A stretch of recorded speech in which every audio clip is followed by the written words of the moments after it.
Et bonsoir à toutes, bonsoir à tous. Je suis extrêmement contente d'accueillir Nora qui va nous parler des mécanismes du deuil ce soir. Nora est une experte en la matière. Elle accompagne beaucoup de personnes en état de deuil. Elle forme beaucoup de professionnels à l'accompagnement des personnes endeuillées et elle a beaucoup d'outils dans sa trousse à outils pour aider les personnes qui en ont besoin et surtout Nora est oui, j'ai envie de te présenter comme ça, une amoureuse de la vie.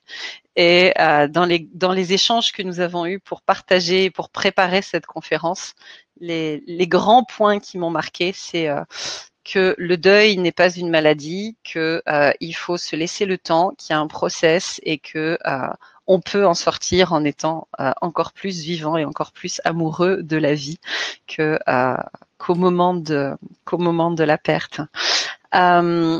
Le chat reste ouvert pendant toute la conférence. N'hésitez pas à interagir avec nous durant toute cette conférence, à poser vos questions. On les prendra au fur et à mesure. Mais voilà, n'hésitez pas, vous, de votre côté, à interagir avec nous et à poser vos questions. Comment vas-tu, Nora? Ah ben je vis très très très très très bien. Super. Combien de personnes il y a à peu près? On sait lire ça ou pas? Là, pour le moment, nous sommes une bonne centaine de personnes connectées, mais Ouais. ça peut encore bouger. De toute façon, la conférence sera disponible en replay. Peut-être certaines personnes qui se sont inscrites, mais qui ne sont pas tout à fait disponibles à cette heure-là, et qui pourront regarder cette conférence en replay. Elle sera disponible d'ici 24-48 heures dans vos espaces membres et sur Internet. Voilà. Merci beaucoup, Joanne. De rien. Alors, belle présentation. Oui, je suis une amoureuse de la vie parce que j'ai vécu énormément de deuil. Je vais vous parler parfois de mes expériences.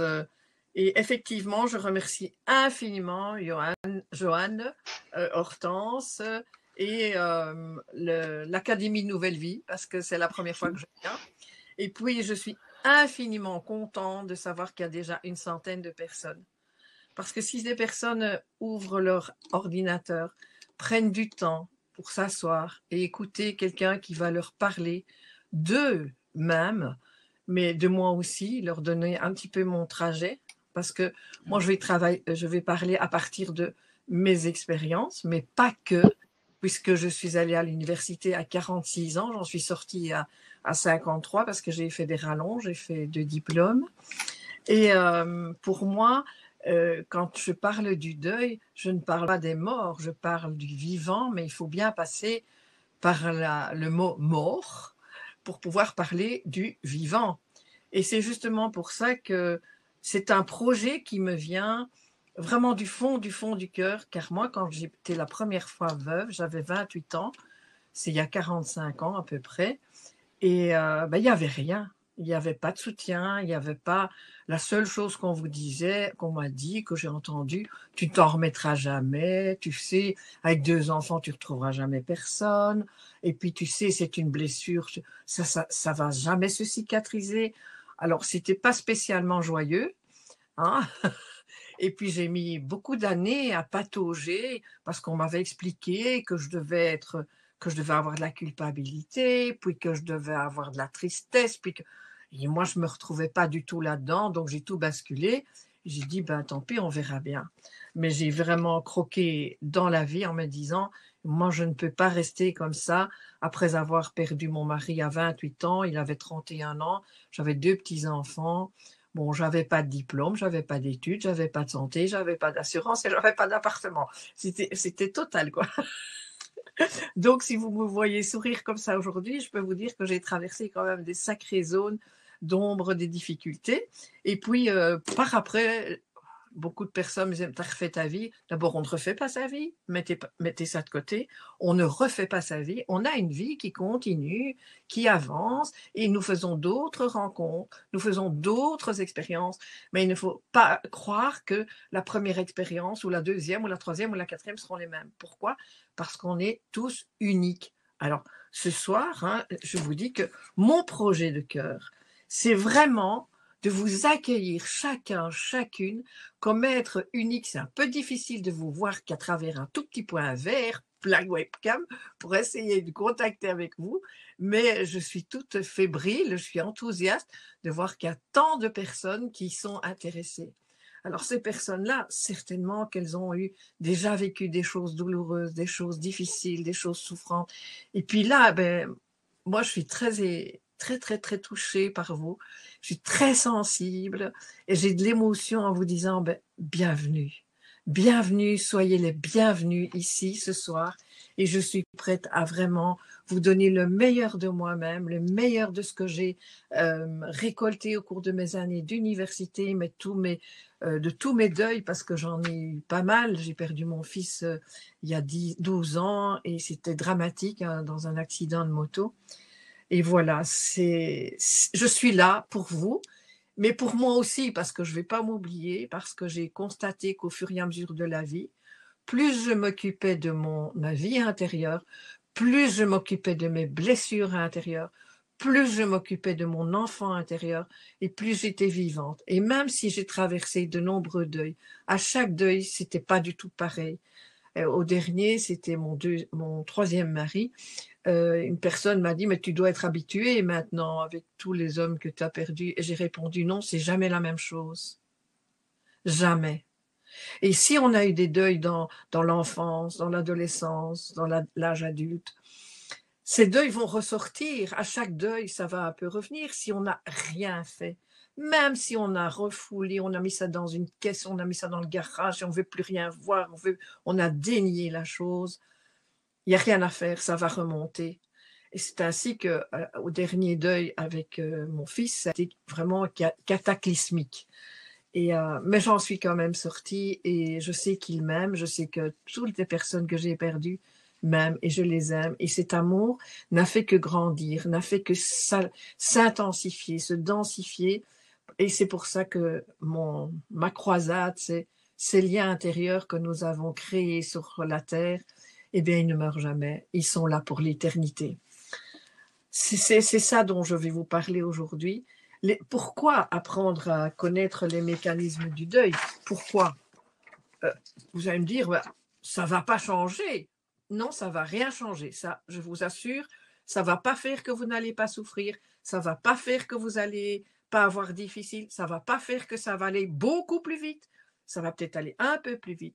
Mais ce qui est important, c'est que si vous comprenez les mécanismes du deuil, les mécanismes qui se mettent en place, qui sont méconnus tant que vous n'avez pas passé un deuil, eh bien, vous essayez de patauger dans l'inconnu complet et vous tentez de vous débrouiller comme vous pouvez, alors que si vous comprenez un petit peu ce qui est là, vous savez, je peux faire une métaphore. Vous entrez dans un tunnel et vous ne savez pas que quand vous sortirez de ce tunnel, vous allez être tabassé par quelqu'un qui est là et qui vous attend. Évidemment, vous serez surpris. La surprise sera là. Et puis, vous allez essayer de vous défendre. Mais si vous entrez dans le tunnel et que vous savez déjà qu'au bout du tunnel, on va vous attaquer, eh bien, votre cerveau peut être en alerte et se mettre en mode pour s'adapter à ce qui va arriver. Bien sûr, le deuil, c'est au bout du tunnel et on ne sait pas quand. On ne sait pas quel bout de tunnel, on ne sait pas quand ça va arriver, ni comment ça va arriver, où ça va arriver. Et ça nous prend toujours par surprise. Toujours, toujours, toujours. Même si on a suivi quelqu'un qui a une longue maladie et que à la fin de cette maladie, on n'en peut plus, le survivant. Et on n'ose pas dire « je suis soulagé ». Et pourtant, on est soulagé, mais on a la tristesse de la perte. Et le moment où la personne part, le moment où elle donne son dernier expire, on est quand même bousculé parce qu'il n'y a rien à faire. Ça nous ramène à quoi? À notre finitude. Ça nous ramène à notre réalité de vie. Parce que tout compte fait, la mort, ça fait partie de la vie. Mais je peux vous dire aussi que j'étais beaucoup dans des conventions entrepreneuriales où chacun disait « moi, mon projet de cœur, c'est ça. Moi, je vais faire du bien-être. Moi, je vais faire ceci. » Et puis, moi, au début, je disais, ah, moi, je m'occupe des endeuillés, j'accompagne les endeuillés, je les soutiens, je les aime. Oui, je les aime. Et là, on me regardait et ouf, l'énergie baissait tout de suite.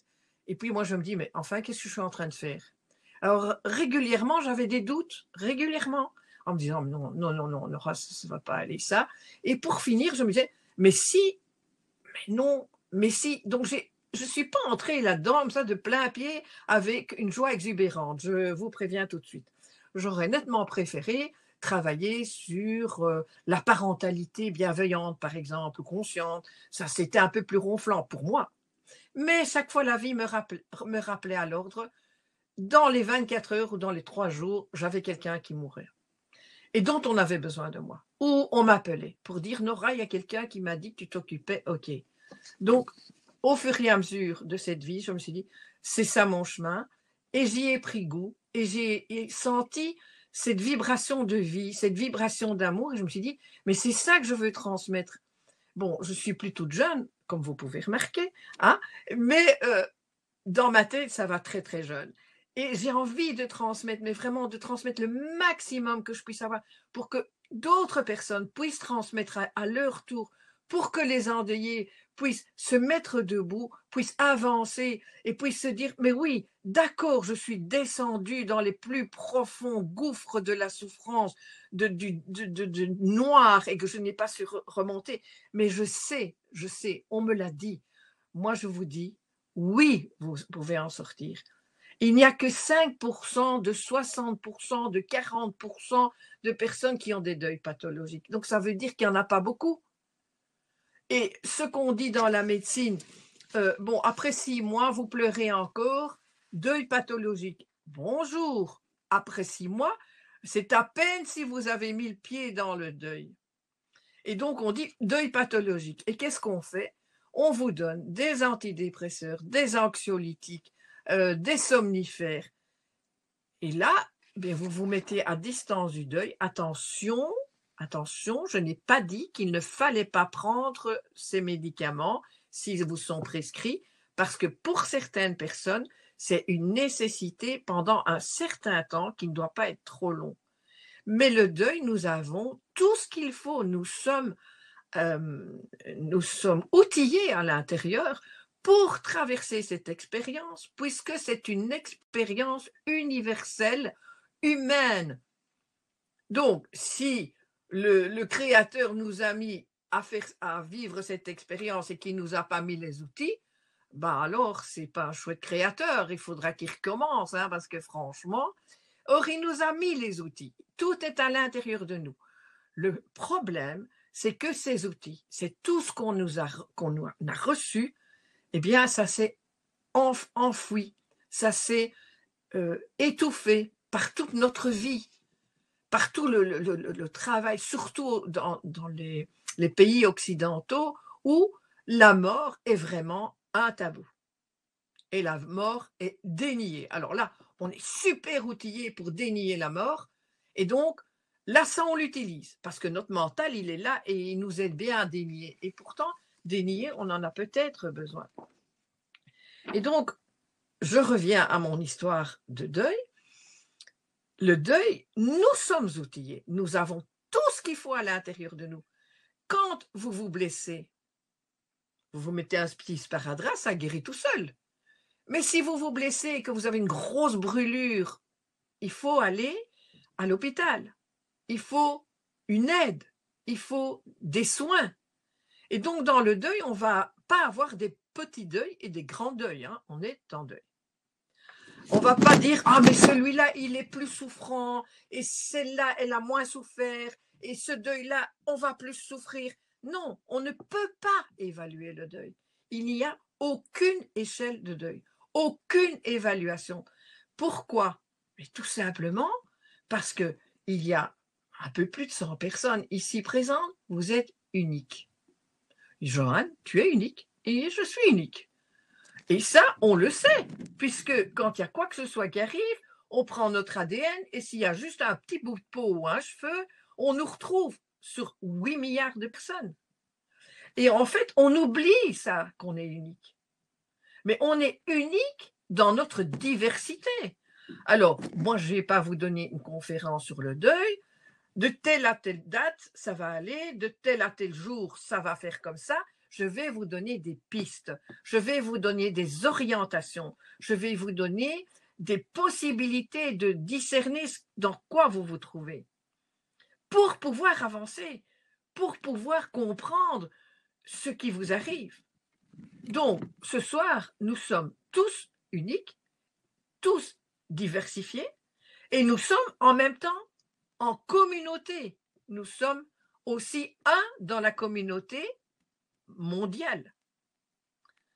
Et donc, on vient de vivre ici dans cette communauté mondiale, et on est toujours dedans, on est en train de vivre cette histoire du corona, hein, qui fait que nous sommes confinés, qui fait que nous perdons nos libertés, qui fait que les enterrements, on ne peut plus, les gens qui rentrent à l'hôpital, moi j'en connais qui viennent me voir, et c'est horrible de dire, il est parti de la maison et je ne l'ai retrouvé que lors de funérailles.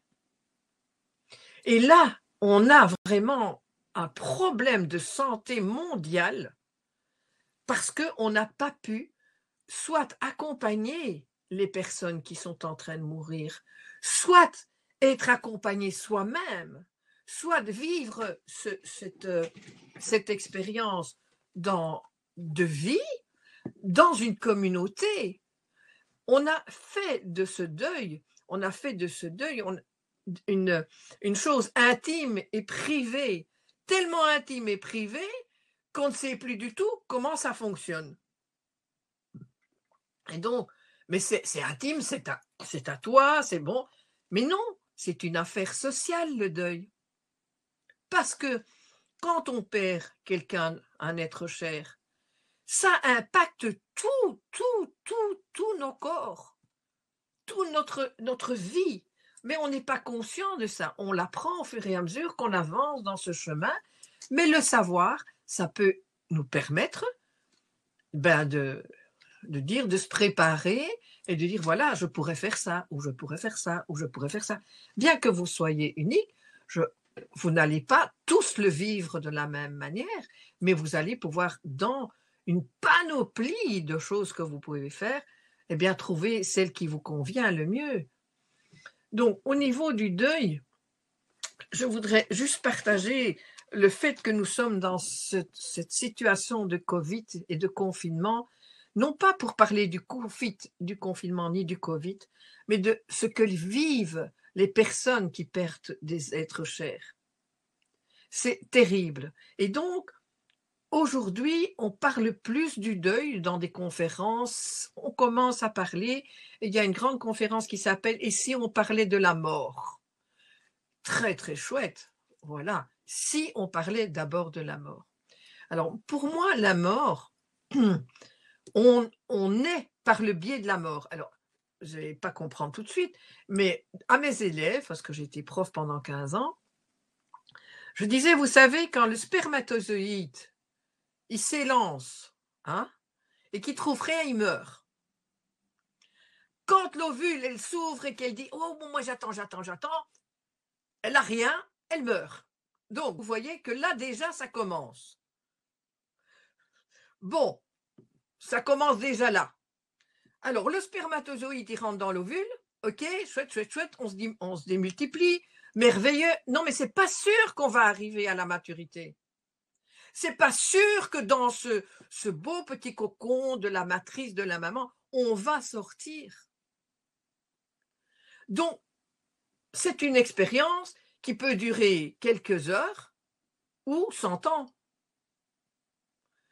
Et dans le lien qui va se créer, moi je parle déjà des deuils, dès la conception, parce que les mamans, elles sentent bien qu'il y a quelque chose qui les habite.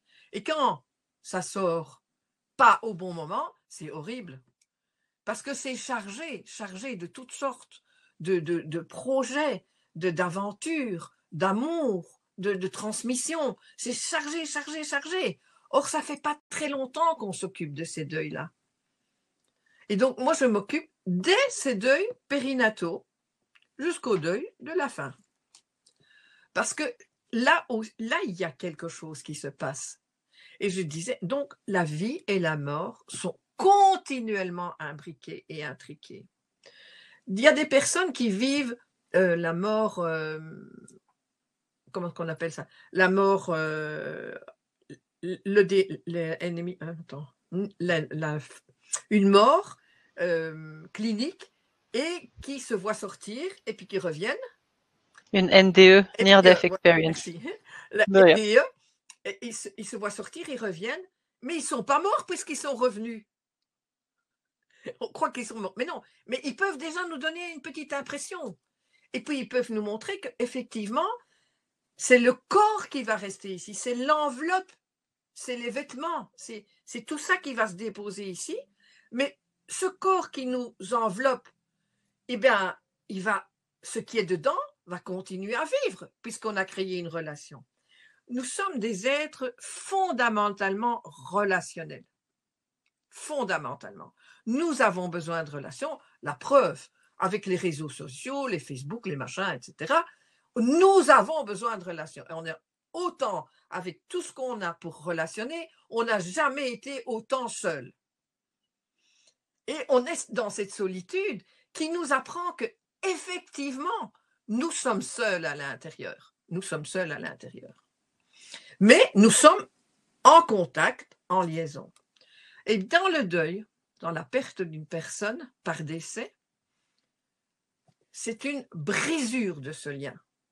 Ce lien, il existe déjà quand le spermatozoïde a rencontré l'ovule dans le ventre de la maman. Eh bien, ce lien, il est déjà là.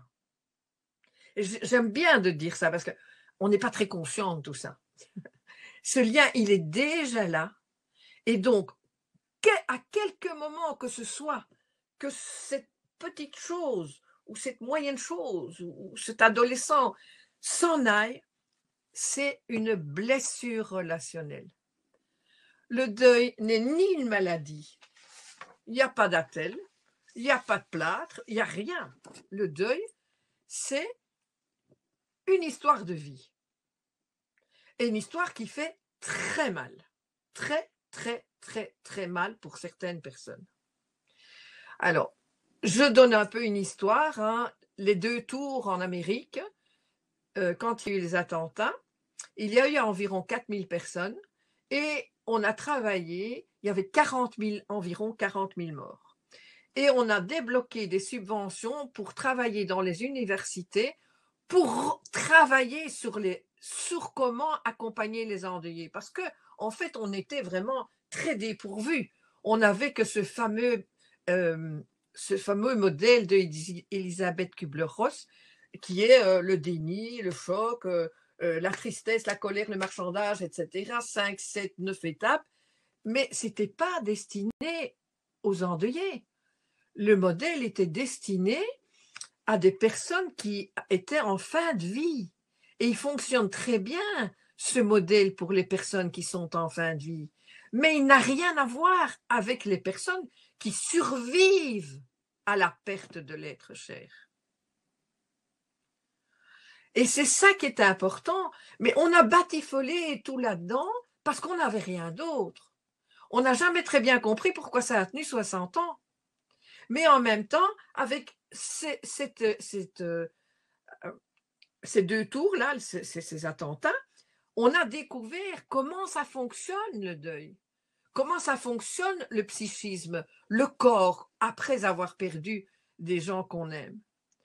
Alors, le deuil, je vous dis, c'est la définition du deuil, c'est la douleur de la perte d'une personne. Je redis, la douleur de la perte d'une personne.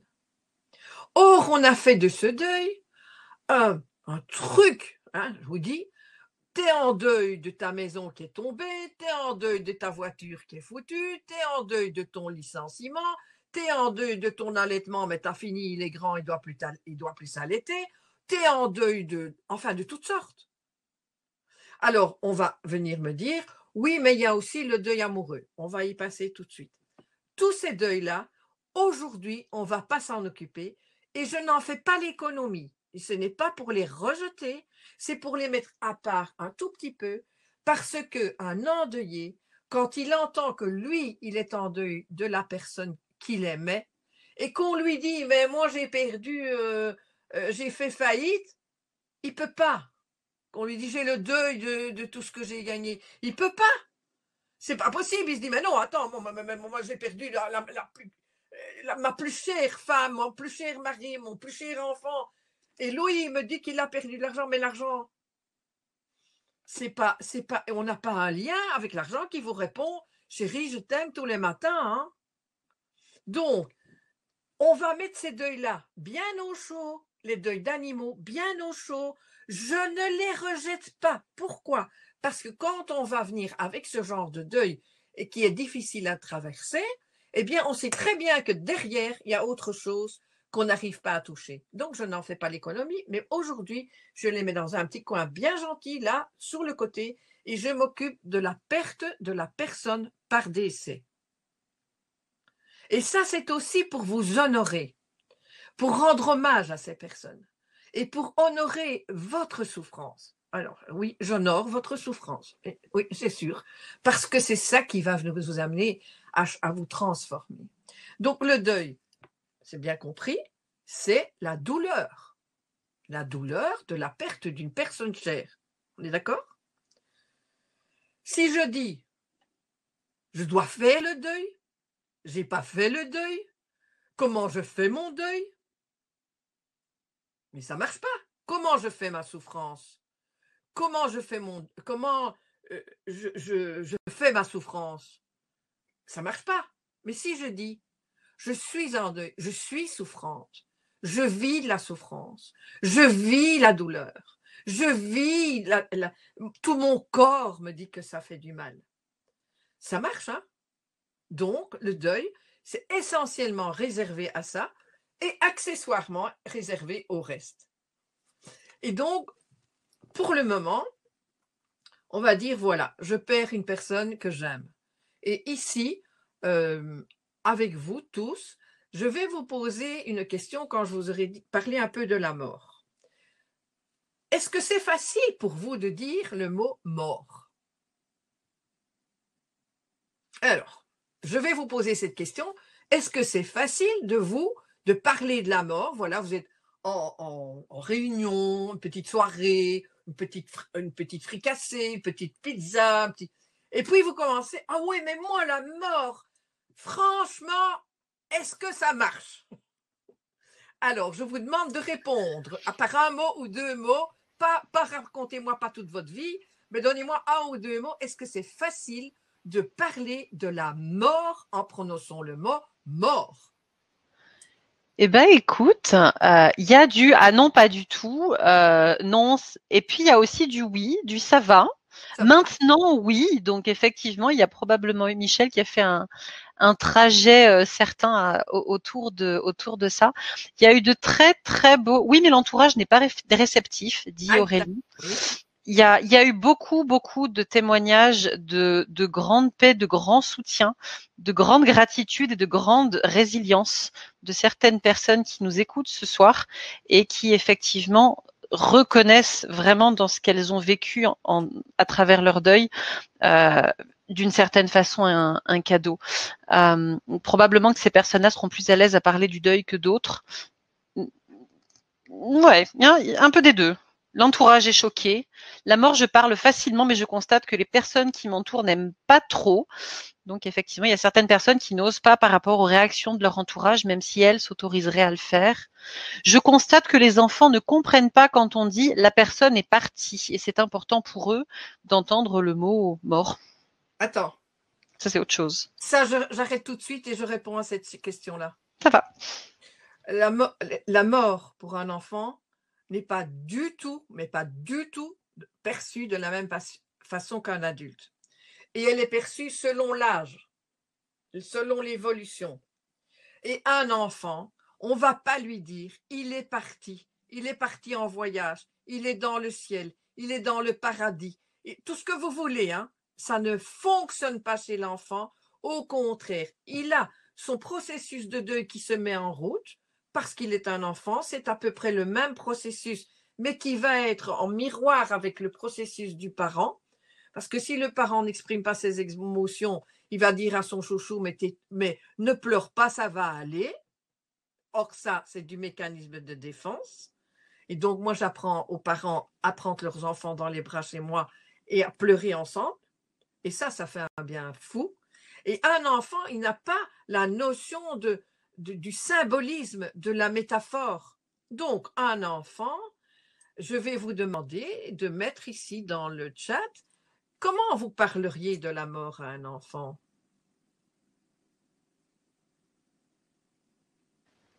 On va attendre les réponses. Pas trop long, hein? Mireille, elle nous dit, moi je dis j'ai perdu, mais je ne suis pas sûre que ce soit uniquement quand elle parle d'enfants. Je vais vous laisser répondre. Je ne sais pas si beaucoup d'entre vous ont eu à expliquer À un enfant. à un enfant. Ils n'ont pas eu à expliquer qu'est-ce qu'ils pensent qu'ils pourraient dire à un enfant. Ce serait intéressant. Ouais. Ouais. On vit, on meurt, ça fait partie de la vie, comme les fleurs, les animaux, les hommes aussi. Il est parti avec les anges. Ta maman s'est envolée, elle est sortie de ton cocon. Je te vois triste.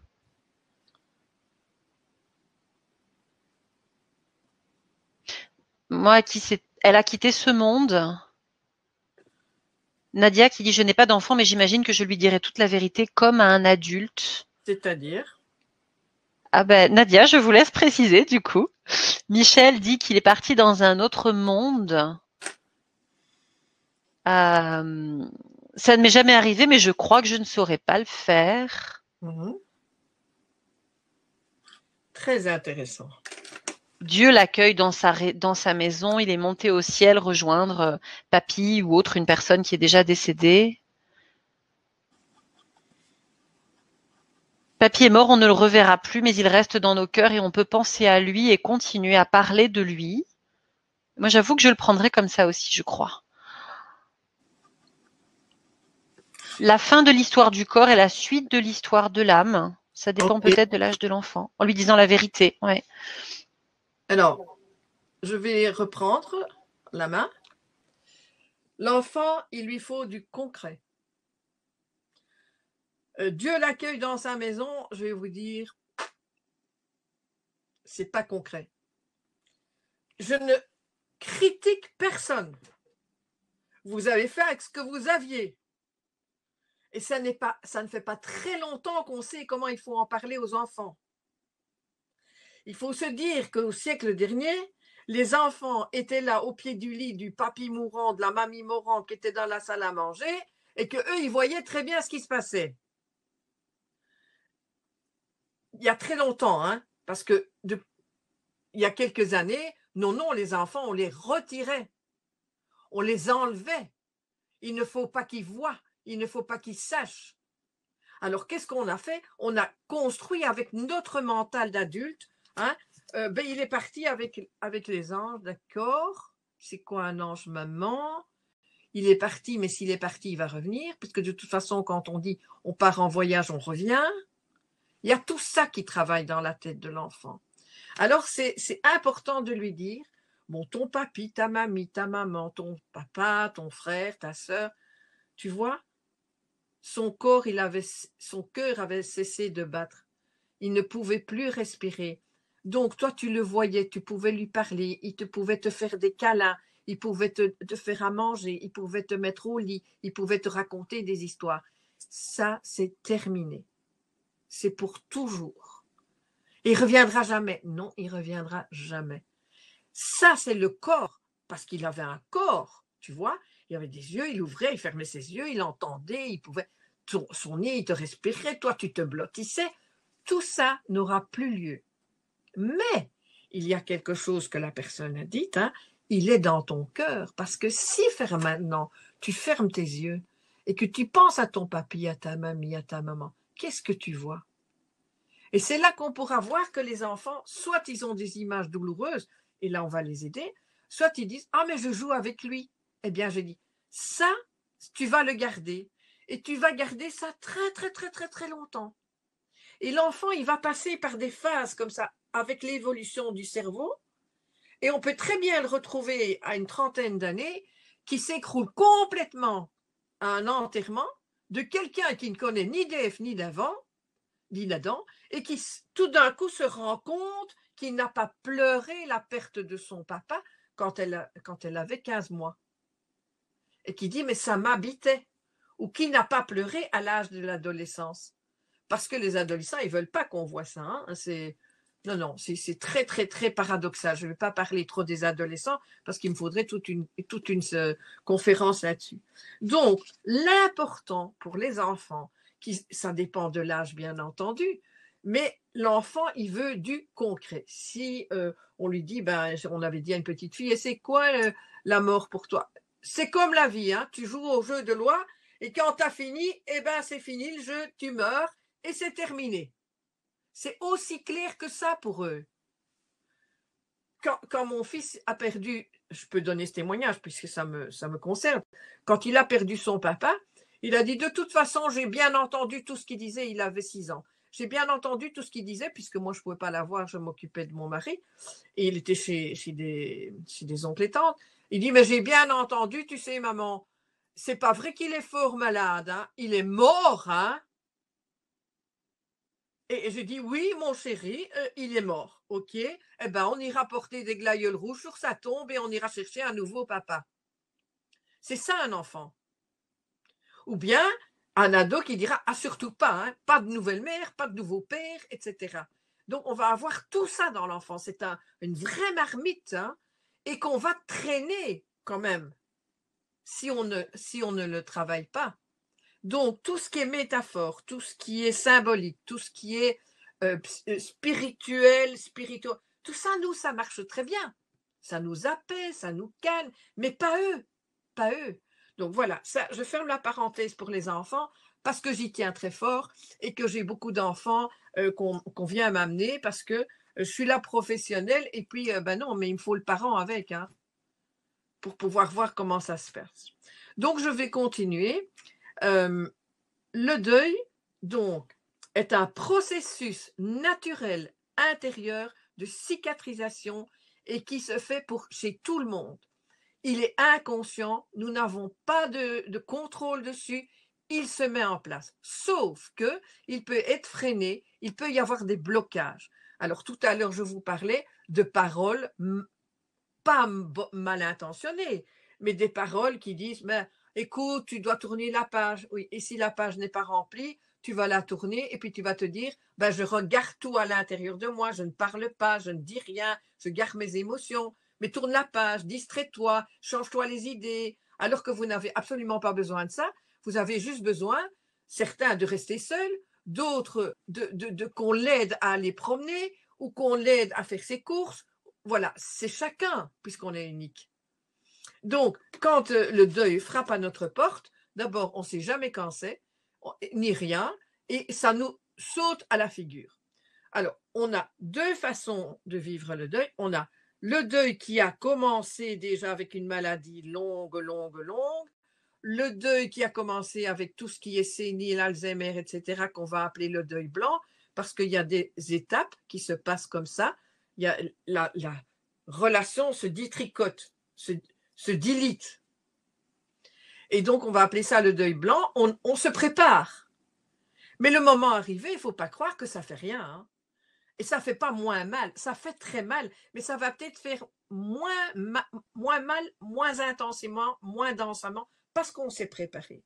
Par contre, le deuil brutal, accident, attentat, maladie très grave, AVC, cardiaque, etc., ça, ce sont des deuils difficiles. Et alors, les deuils encore plus difficiles, ce sont les suicides. Pourquoi? Parce que la personne qu'on aime attente à sa vie. Donc, on n'a même pas un meurtrier pour se décharger sur lui en disant c'est de sa faute, c'est un meurtrier, non. Là, comment condamner une personne qu'on aime qui se tue elle-même? Là, c'est le paradoxe complet et ce sont des deuils qui sont extrêmement difficiles à traverser. Alors, comme j'ai dit tout à l'heure, on ne fait pas le deuil, on le vit, on le traverse, on le transforme, on le transmute, et nous sommes dans une métamorphose personnelle. Alors, ce processus, il se met en route. Voilà, il se met en route. Mais comme j'ai dit tout à l'heure avec la brûlure, il fallait bien se faire aider. Et donc, dans le processus de deuil, nous allons avoir besoin de faire ce qu'on appelle un travail de deuil. Alors, ce travail de deuil, ce n'est pas comme un devoir ou une leçon ou un examen à passer. Hein. Ça peut commencer très vite au moment du choc et de la perte, et ça peut, on a besoin de dire je reconnais que c'est arrivé. On ne peut pas dire comme ça. Il y a des gens qui me disent oh moi j'accepte qu'il est mort. Bon, d'accord, si tu peux accepter de cette façon-là, c'est très mental. C'est très, très, très mental, l'acceptation comme ça. Oui, j'accepte, c'est la mort, c'est la vie, c'est comme ça. C'est pas si vrai. C'est pas si vrai. Vu le nombre de personnes que j'ai rencontrées, ce n'est pas si vrai. La première chose, c'est de dire, voilà, je reconnais que l'accident a eu lieu et qu'il est mort. Je reconnais qu'il est mort. C'est tout. Et puis, j'apprivoise. Et puis, je vais accueillir ça. Et puis, je vais un petit peu essayer que ça fasse moins mal. Je l'aimais, je vais ajouter de l'amour, un peu de surprise, un peu de souvenir. Et là, à un moment donné, oui, on va accepter qu'il est parti pour toujours et qu'il ne reviendra jamais. Au niveau du corps, de son corps, de ce que nous touchions. Parce que nous, on est vraiment en relation objective, sensorielle. Je te vois, tu me vois, je respire, je te parle, tu me réponds, je t'entends, je te touche, je te câline. Et du jour au lendemain, cette sensorialité terminée. Donc, on est à recréer un lien subjectif. C'est-à-dire qu'on va aller au profond de nous-mêmes et c'est par la souffrance, je suis désolée, la souffrance et la douleur qu'on va y arriver parce que ça va faire craquer nos barrières, ça va nous faire craquer de partout parce que quand on perd quelqu'un, la souffrance, ça vient de la fracture du lien. Et là, tout est impacté, tout, tout, tout. Beaucoup de personnes croient que c'est juste l'émotion, que c'est... Non, absolument tout. Le corps émotionnel, le corps mental, le corps physique, le corps énergétique, le corps spirituel, plus loin, le corps familial, le corps professionnel et le corps social. Et tout ça aujourd'hui, on l'étudie, on le travaille et on sait maintenant que c'est une nécessité d'entourer les endeuillés, de donner des rituels, parce que les rituels, ça aide. Or, on sait qu'avec le confinement, les rituels, ça a été vraiment des choses tellement bâclées. Alors, on peut revenir et refaire des rituels après, quand ça ira un peu mieux. On va pouvoir mettre en place des rituels, même après la mort. Pas de souci. Donc, je reviens, on est dans une relation qui va s'intérioriser, qui sera subjective. Donc, on était là, la première partie du deuil, c'est la mort. Je viens de vous décrire la disparition, la mort. Ça, on peut être dans le déni. Souvent, vous entendez, mais c'est pas possible, mais je ne peux pas l'accepter, mais c'est trop dur, mais pas lui, mais pas elle, c'est trop tôt, c'est injuste. Tout ça, vous allez entendre. Et ça va mettre du frein au deuil, au processus. Il y a des mots qu'on ne va pas plus pouvoir prononcer, c'est-à-dire si j'avais été là, si j'avais fait ci, si j'avais fait là, qui va nous emmener dans l'émotion de la culpabilité, on va enlever ça. Ce mot, il est pourri. Le pourquoi il est mort, mais parce qu'il est mort, il n'y a pas d'autre réponse que parce qu'il est mort, c'est tout. Vous aurez beau essayer d'expliquer, le résultat est le même. Il est mort et ça fait mal. Et mais si j'avais, mais si, il y a trois mots. Si, pourquoi et mais, ce sont trois mots qu'il va falloir tout doucement mettre dans un petit coffret pour ne plus les utiliser dans ce moyen-là. Donc, on perd la personne, on est dans le déni, puis dans le choc, le déni, puis on va faire les obsèques, on va faire les funérailles, on va faire le rituel. Et remarquez comment on est concentré juste sur la personne qui est décédée, juste sur ça. Donc, pendant ce temps-là, nous mettons des mécanismes de défense contre notre souffrance. C'est très intense, mais tout le monde est là pour l'accueillir, pour vous accueillir. Et puis, on va passer, ça va faire à peu près 1 mois. Et puis, on va passer dans une phase qui s'appelle la fuite et la recherche. La fuite, recherche, c'est la même chose. Alors, la fuite, c'est « Ah, mais non, je ne vais pas avoir mal, c'est pas possible, je vais au cinéma, je me distrais, je ne veux pas parler de mes émotions, je ne veux pas parler de lui, je ne veux pas… » Voilà, je suis suractif. C'est la fuite. OK? Et dans la fuite, eh bien, on se fait encore plus mal. Mais c'est comme ça doit se faire. Et puis la recherche, c'est « Oh, je voudrais bien encore le voir. Ah, j'ai des photos. Je voudrais respirer. Ah, j'ai son parfum, son aftershave, son antitranspirant, tout ça. Je veux l'entendre. Je vais écouter. J'ai peut-être encore un coup de téléphone, un répondeur téléphonique qui fonctionne. Je vais écouter ces messages. OK, je vais les écouter, les écouter, les écouter. OK, je vais manger la même chose qu'il mange. » Et puis, une personne me disait aussi « Oh ben, il est mort et chaque fois que j'invite des gens, parce que j'ai commencé à réinviter, ça fait 2 ans, il est temps que je commence à vivre un peu plus, je fais le premier repas que je fais tout avec 6 personnes. On n'est que 5. Je mets une assiette, je mets des couverts, je mets un verre. Eh ben, Nora, écoute, je suis malade, je suis folle. Souvent dans le deuil, on se dit, mais je deviens fou ou folle. Non, vous êtes complètement fracassé et c'est comme une commotion cérébrale. Il n'y a plus rien qui fonctionne. Troubles de mémoire, concentration, alimentaire, tous nos systèmes, tout ça, tout est impacté. Et c'est ça qu'il faut comprendre et qu'on va traverser tout ça avec de l'aide, avec du soutien. Et il y aura des deuils traumatiques. Ceux-là, il faudra travailler le trauma avec des thérapeutes et avec le MDR éventuellement pour d'abord enlever le trauma. Parce que s'il y a un trauma, par exemple, dans des accidents, dans le suicide, etc., il y a un trauma, il faut d'abord travailler ça parce que le processus, il est freiné. C'est comme un arbre qui tombe sur la route de notre vie et on ne peut plus traverser. L'arbre, il est tombé. Il faut un professionnel pour venir enlever les branches, pour pouvoir aller dans la vie et pour pouvoir retrouver son équilibre, son harmonie intérieure.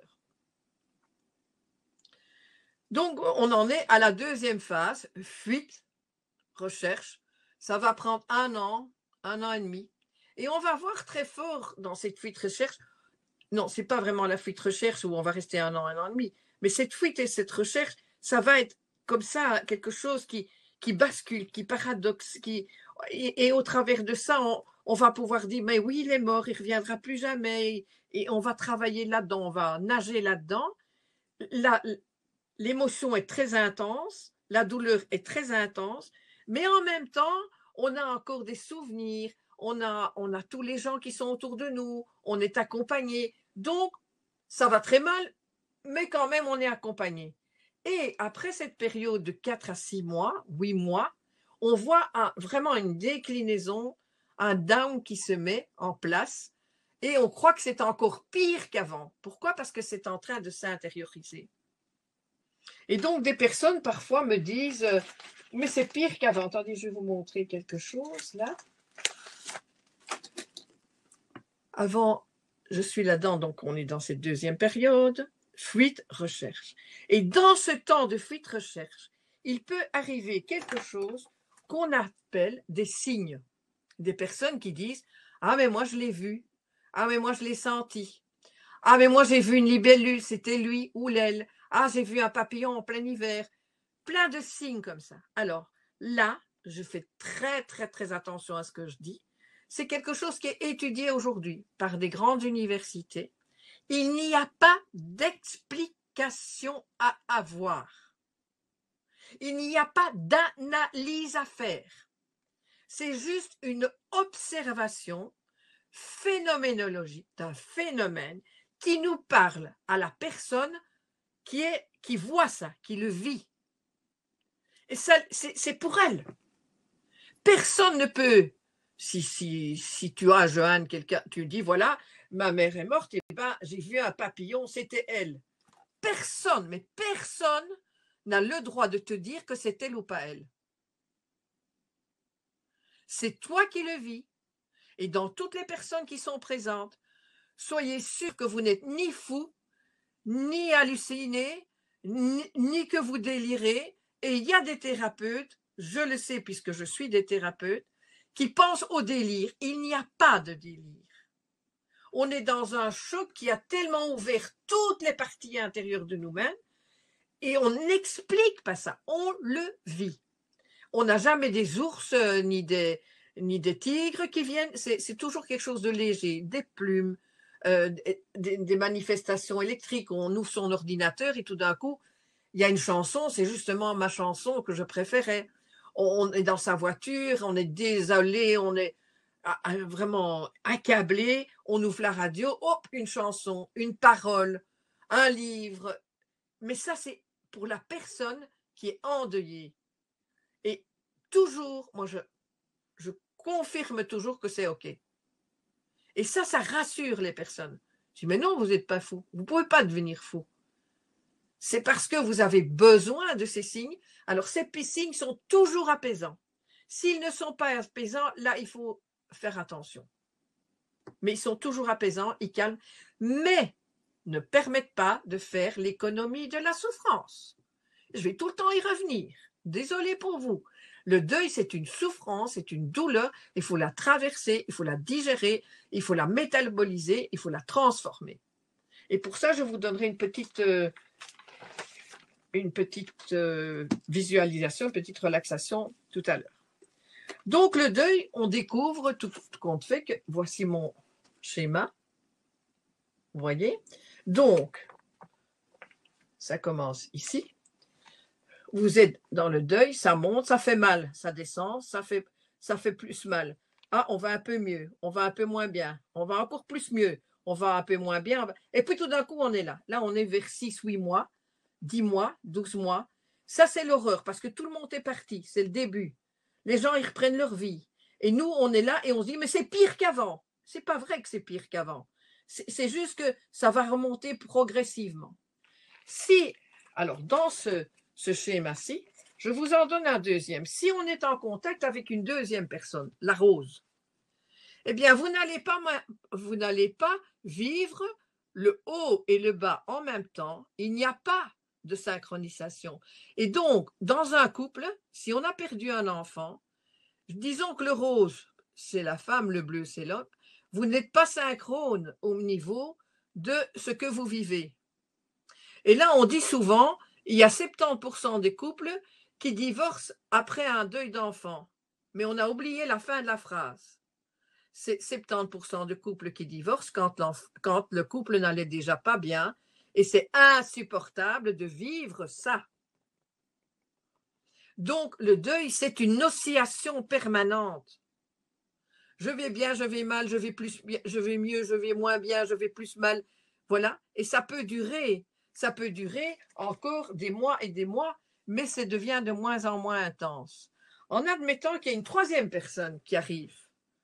Vous voyez, s'il y a la grand-mère ou le grand-père qui vient se mêler dans l'histoire, eh bien, il y a peut-être ici, juste ici, ils sont en connexion. Mais tout le reste, il y a peut-être une petite connexion ici.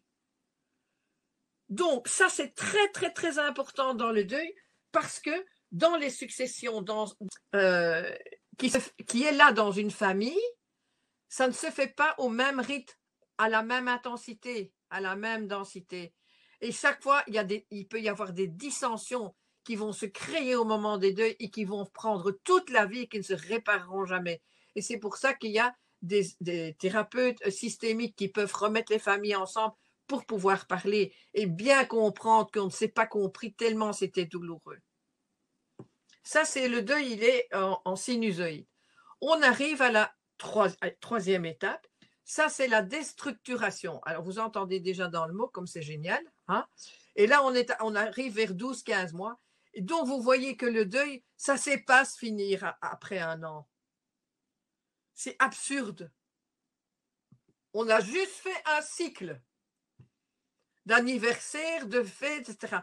Et on peut très bien avoir un début de deuil où ça s'est super bien passé, l'accompagnement, l'amour, on est nourri, tout va bien. Et puis on voit que ça se dilite au fur et à mesure. Et là, les personnes me disent « Ah non, mais je suis dépressif ». Non, alors le deuil, c'est pas dépressif, c'est un vécu dépressif et ce n'est pas une dépression. La dépression, c'est vraiment pour les deuils pathologiques, difficiles, etc. Il n'y en a pas des masses, hein, mais c'est vraiment le vécu dépressif. Et dans le vécu dépressif, il y a la vie de la personne qui est encore là. On peut aller chercher des souvenirs, mais si c'est traumatique, on n'arrive pas à aller chercher les souvenirs. Donc, il faut travailler sur le trauma. Donc, ça, c'est très important, cette phase de déstructuration. Et on est mal là-dedans. Et tout le monde dit, mais allez quoi, ça fait 1 an, ça fait 1 an et demi, ça fait 2 ans, ça fait 3 ans. Ça peut durer tout ça, hein. Mais enfin, tu n'es pas encore remis, mais fais quelque chose, mais pousse-toi, mais lève-toi. Mais... Et non. Et la personne, on lui dit, ça va? Elle dit, oui, ça va. Ça va. Elle ferme la porte et elle s'écroule. Mais non, ça va pas, mais je peux pas leur dire, je peux pas les gêner, je peux pas les ennuyer. Oh, mais eux, ils ne comprennent pas, mais ça ne va pas du tout, mais c'est pas possible, ça va encore plus mal qu'avant. Et c'est ça. Et c'est là qu'il est important de pouvoir se faire aider, de pouvoir parler, de pouvoir, le deuxième travail, exprimer ses émotions. Et tout à l'heure, je disais, ben oui, si vous ne les mettez pas sur un cahier, écrire après le deuil, ça peut aider, vraiment. Écrire à la main, parler dans un enregistrement et puis se réécouter.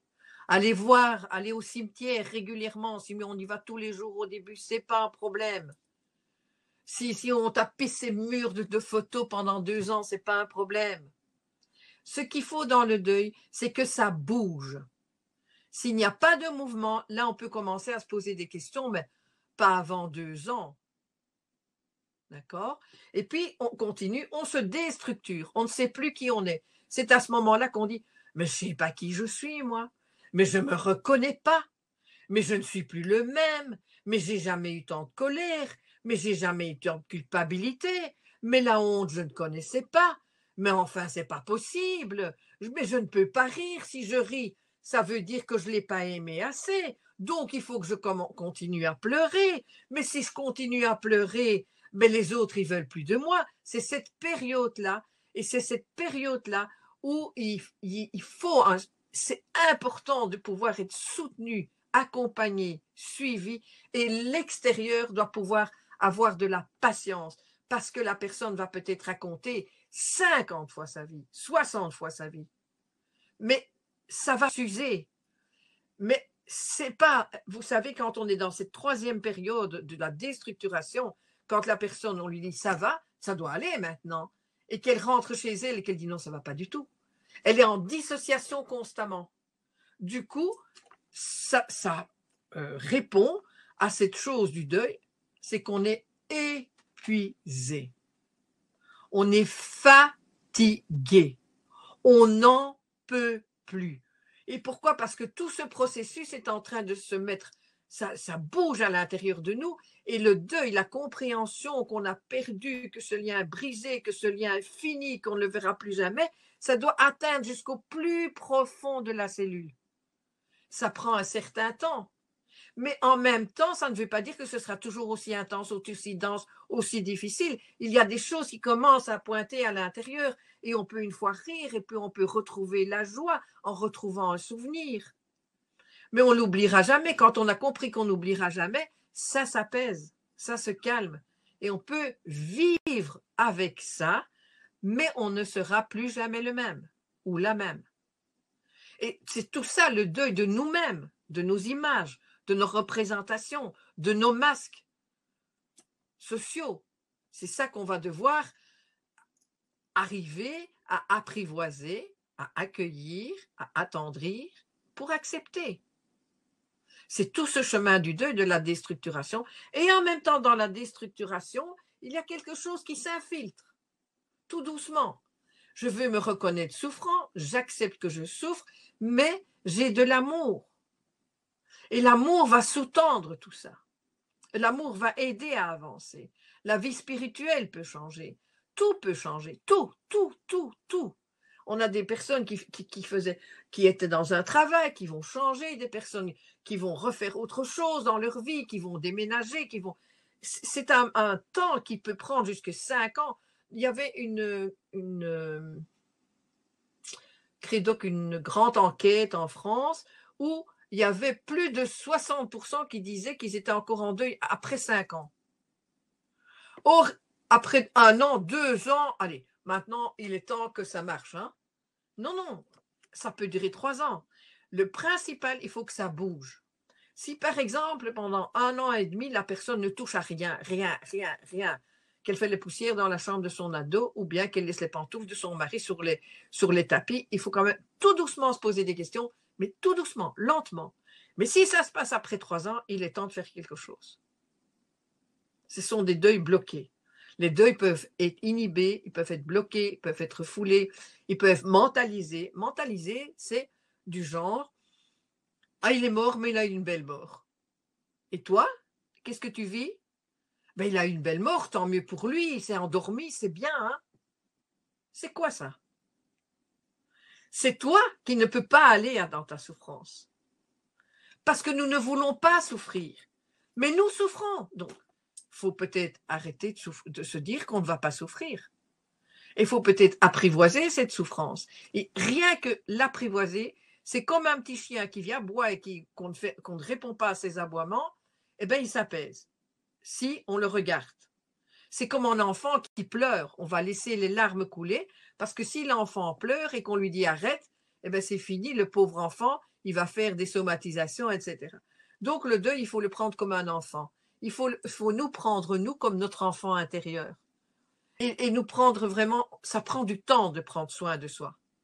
La première chose à faire, c'est de prendre soin de soi.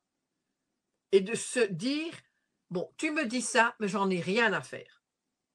Moi, je ne veux plus qu'on me dise ce que je dois faire. Souvent, les endeuillés disent ça, mais ils n'osent pas parce qu'ils disent, mais je vais perdre la relation. Oui, vous allez perdre des relations, mais vous allez en créer des nouvelles. Parce que vous n'êtes plus sur un plan énergétique et vibratoire qui est le même. Vous allez avoir vraiment, au niveau des vibrations et de l'énergie, ça va vraiment beaucoup bouger en profondeur. Donc, on est à cette 3e session, c'est cette 3e phase qui peut durer jusqu'à 3 ans, et puis la dernière phase peut s'imbriquer, et là, c'est « je me reconnais comme blessé, je me reconnais comme ayant vécu cette expérience, et je reconnais que j'ai une vie profonde, intense à l'intérieur de moi, et donc, je vais pouvoir aller puiser dans cette ressource. » Et moi, je dis, ça réveille le potentiel riche intérieur de toutes les personnes. Et on va aller puiser parce que cette vie, elle est là. Au début, eh ben, on disait, tiens, j'ai dormi 2 heures et je suis toujours vivant. Tiens, ça fait 1 semaine et je suis toujours vivant. Tiens, ça fait 3 mois, c'est pas possible. Mais dans la 4e phase, on va se dire, ah, mais la vie est en moi. L'énergie est là. Et je peux y puiser. Je peux me ressourcer à ça. Je peux faire des méditations. Je peux danser. Je peux faire du sport. Enfin, tout ce que vous voulez qui va vous faire du bien. Mais surtout, au début, soignez votre corps. D'abord le corps. Et puis les émotions, les exprimer. Et puis seulement après se dire, mais tout ça, ça s'intrique. Ça s'imbrique.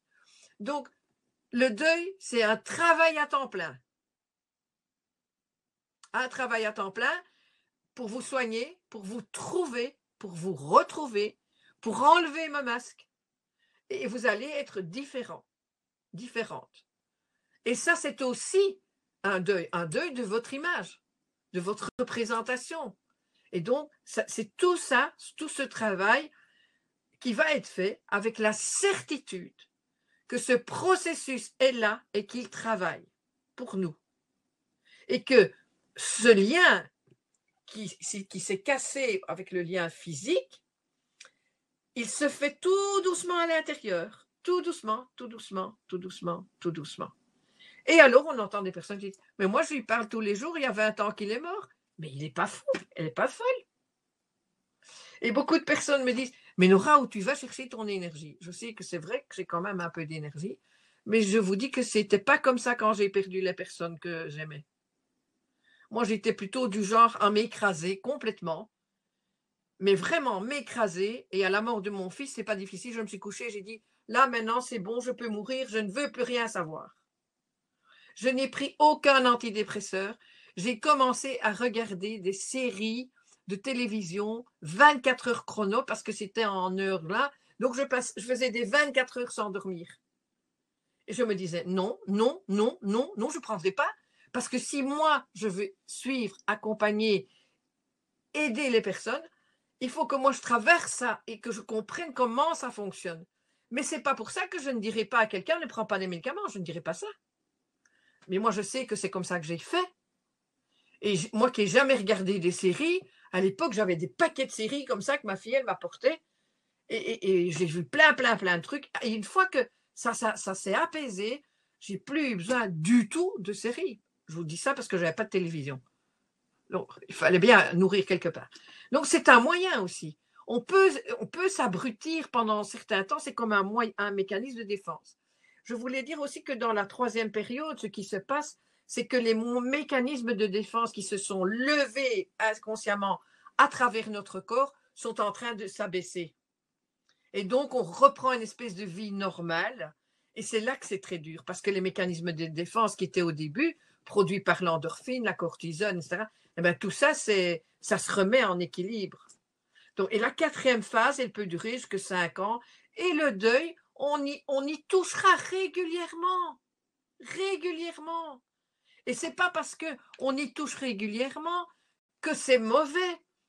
Mais c'est si on le touche régulièrement et qu'on s'effondre, qu'on est submergé, c'est là qu'il faut voir. Ça, c'est un signe que ça ne peut pas être vécu comme ça, c'est trop dur. Mais on peut aller, comme disent les personnes, apaisement, calme, sérénité. Et c'est ça, on pourra parler de la personne avec vraiment beaucoup de joie aussi. Moi, je peux vous dire, toute cette énergie qu'il y a en moi, je dis tout le temps, mais c'est tous ces liens que j'ai. J'ai eu de la chance, j'ai beaucoup de morts, et donc j'ai beaucoup d'amour, et donc il faut que je le donne. Si je suis restée, c'est pas pour rien en faire, quoi.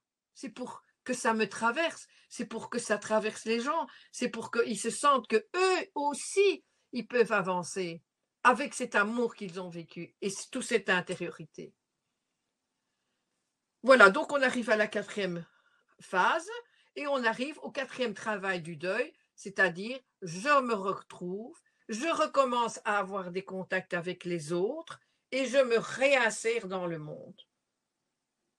Et donc on va dire voilà, c'est accompli, on s'est métamorphosé. Parce que le deuil, c'est comme le papillon, la chenille.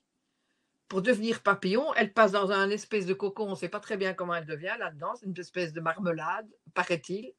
Et puis, elle sortira comme un papillon. Mais le deuil, c'est ça. Je suis une chenille, je deviens une marmelade de souffrance, de fracas, et vraiment de douleur, et puis je ressors comme un papillon, je peux voler, je suis mieux, je suis autrement. Ça peut être aussi la métaphore de la libellule. Elle est une larve dans les fonds de l'eau, elle monte, et puis tout d'un coup, elle s'envole. Et elle voudrait bien aller dire à ses copines qui sont là-bas dans le fond, « Ah, vous savez, la vie est vraiment formidable, je peux voler. » Sauf qu'elle ne peut pas retourner en arrière. Donc, elle est métamorphosée. Vous aussi, vous êtes métamorphosée. Et c'est là, quand vous êtes dans le calme, la paix, la sérénité, que vous pouvez avancer et que vous pouvez dire, oui, j'ai vécu ces expériences. Oui, c'était douloureux. Oui, c'était atroce. Oui, mais je suis là, je suis vivant et il est vivant en moi. Et ça, c'est pour l'éternité. Mais il va falloir tout un travail au niveau de apprivoiser la souffrance et la douleur. Pourquoi l'apprivoiser? Parce que c'est une nécessité de la vie.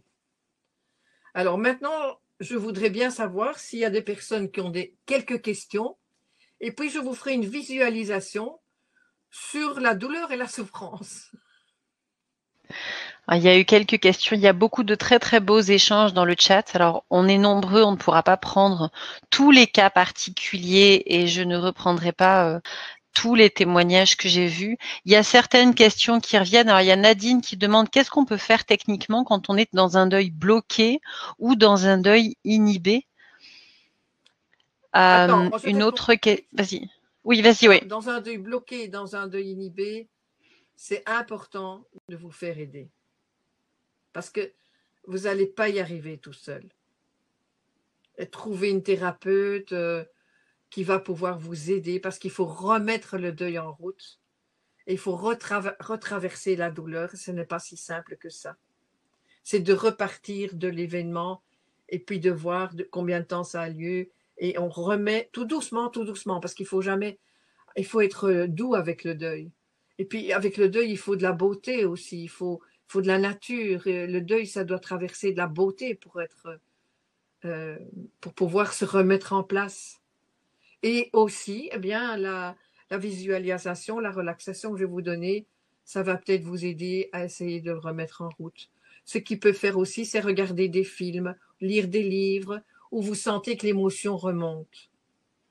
C'est un outil, hein, c'est pas plus qu'un outil, hein, et où vous laissez vraiment le flot de l'émotion partir, sortir. Vous pouvez écrire, vous pouvez...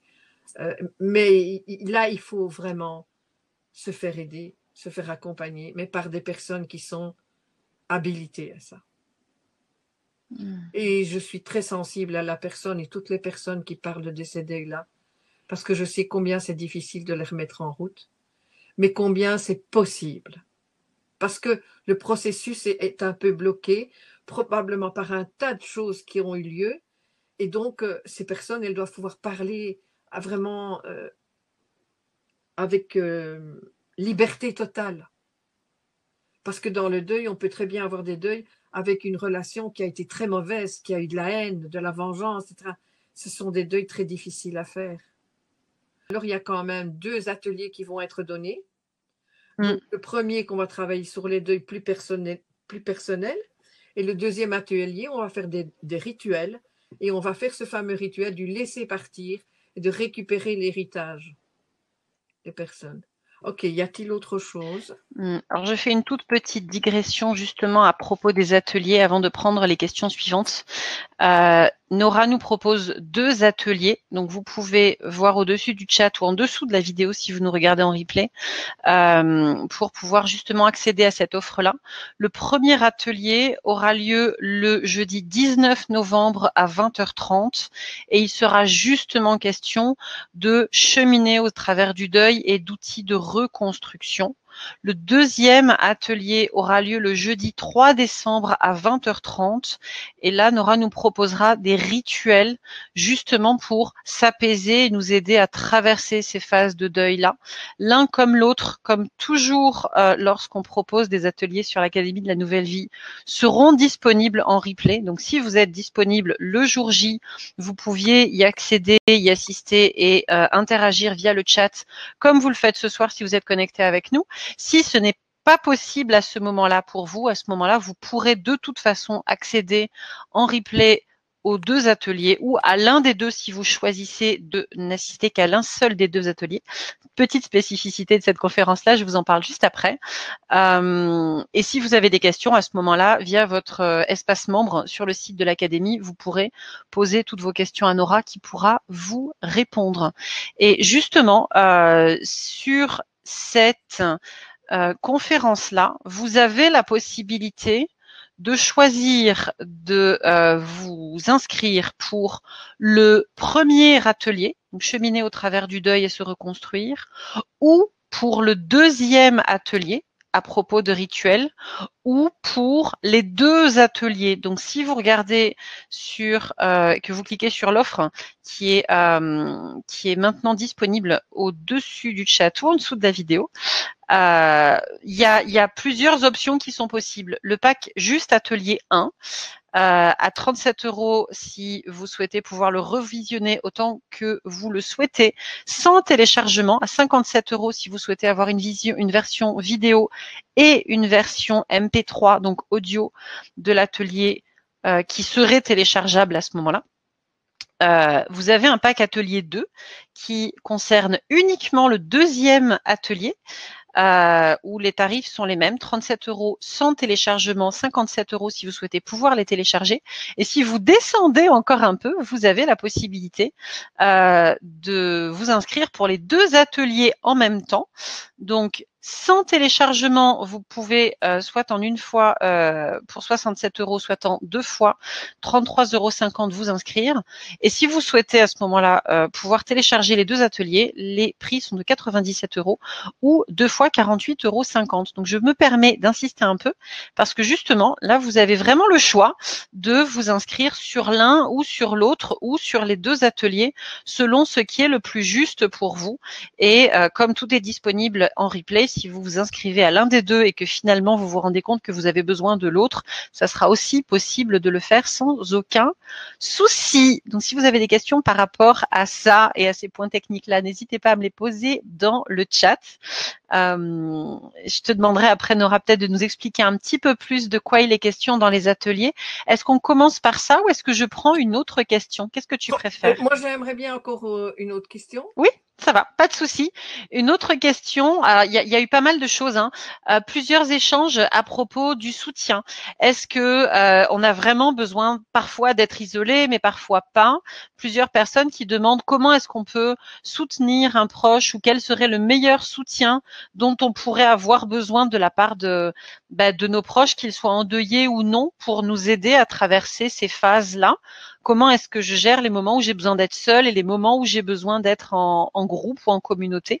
Si tu peux donner des éclaircissements par rapport à ça. Alors, effectivement, c'est vrai, c'est que dans le deuil, on a besoin d'être seul à certains moments, justement pour aller dans cette souffrance et pouvoir la digérer progressivement, ou bien pour avoir ce contact intérieur avec le décès, le défunt, et aussi avoir contact avec l'extérieur. C'est très difficile pour l'extérieur de savoir comment. Alors c'est à l'endeuillé à dire non, j'ai besoin d'être seul, et à l'extérieur à dire voilà, tu peux m'appeler dès que tu as besoin.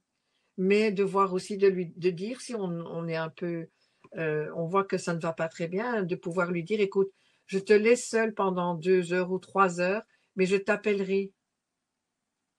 Donc voilà, les accompagnants ou ceux qui sont à l'extérieur peuvent faire ça, donc se mettre d'accord. Mais l'endeuillé doit faire un petit effort pour dire j'ai envie d'être seul. Et la personne qui l'accompagne dit oui, je vais te laisser seul. Combien de temps est-ce que tu penses? Ou bien c'est de se mettre d'accord, mais je serai là. Si pendant ta solitude tu as besoin, tu as mon téléphone, et je suis prêt à bouger, mais c'est une disponibilité. Dans l'accompagnement du deuil, ça nous met dans une position d'humilité totale face à la vie, d'humilité. Parce que nous, les accompagnants, on ne va pas aller devant l'endeuillé et le tirer. On ne va pas même marcher à côté de lui. On va marcher un pas juste derrière et l'accompagner. Accompagner, ça veut dire je suis là si tu as besoin. C'est très important. Et dans les accompagnements, il y a une possibilité, mais l'endeuillé ne veut pas parce qu'il ne veut pas déranger. Il veut pas, il dit mais ça suffit, ça fait assez longtemps que... Non, c'est de pouvoir lui dire, c'est pas grave, tu peux m'appeler, tu peux me dire, je te laisse seul. Ou bien si tu veux, on va promener, je te laisse seul dans ta promenade, mais je suis là au coin du bois ou au coin de la rue. On est dans la disponibilité. Et c'est ça qui est le plus difficile. Parce que même après 3 ans, après 5 ans, on peut encore demander ça. Alors, il y a quelque chose dans le deuil qui est aussi un outil que les accompagnants ou ceux qui sont un peu plus loin de l'endeuillé, c'est 3 questions. Qui as-tu perdu? Quelle était ta relation? Qu'est-ce qui s'est passé? Hein? Puis, qu'est-ce qui s'est passé? Comment? Raconte-moi, raconte-moi. Oui, mais ça fait 10 fois que je le raconte et tu vas dire que ça t'embête. Non, raconte-moi. De quoi veux-tu parler? Pour user, user, user. Et pas ancrer, mais user, parce qu'il va être écouté. Et la troisième chose, où en es-tu maintenant avec ton corps, avec ton mental, avec tes émotions, avec tes relations? Peux-tu m'en parler? Je suis là. Il y a 3 questions. Qui as-tu perdu? Comment ça s'est passé? Où en es-tu maintenant? Où as-tu besoin de moi? est-ce que tu as besoin de moi? Mais on ne va pas s'imposer. Et on va suggérer aussi, si tu veux ça ou ça, mais vois pour toi. Et alors, évidemment, si c'est beaucoup plus douloureux, un accompagnement psychologique sera peut-être nécessaire. Parce qu'avec les thérapeutes, les accompagnants en psychologie, on est là pour écouter, mais vraiment, il y a parfois des horreurs qu'on ne veut pas divulguer à gauche, à droite, qui ne pourront pas être entendues. Je haïssais mon père et je ne peux pas le dire à tout le monde. Et alors, quand on l'a enterré, il était le meilleur père du monde et moi j'étais là, j'avais mon cœur qui était déchiré. Et qu'est-ce que je fais avec ça? Ben, j'ai dit, ben, tu le donnes ici. Mais je le déteste, mon père, je le hais, mon père. Et voilà, tu peux le dire ici. Oui, oui, c'est ça que tu vis. Mais quels sont tes besoins derrière ça? Et là, alors, c'est vraiment tout doucement, la personne va pouvoir sortir ses émotions, vomir ses émotions de douleur, parce qu'il y a des deuils qui sont extrêmement difficiles, parce que les deuils de la haine, les deuils avec de la honte, de culpabilité, c'est vraiment aider que ça puisse se dire et se recevoir. Et je te vois dans ta haine, et je t'accueille dans ta haine, et je t'accueille dans ta honte. Mais on peut faire ça que si on l'a fait pour soi. Il n'y a rien à faire. Et donc, c'est aussi ça ma passion. C'est d'être au service et d'être dans l'humilité totale, parce qu'en fait, moi, je ne fais rien dans cette histoire. Juste être là. J'ai peut-être quelques clés, mais j'ai surtout mon cœur qui est là, dans une écoute bienveillante, silencieuse, amoureuse, amoureuse de cette personne qui travaille cette souffrance, cette douleur, et qui ne s'en sort pas.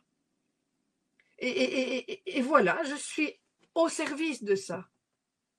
Et c'est parce que j'ai fait de la douleur et de la souffrance une amie.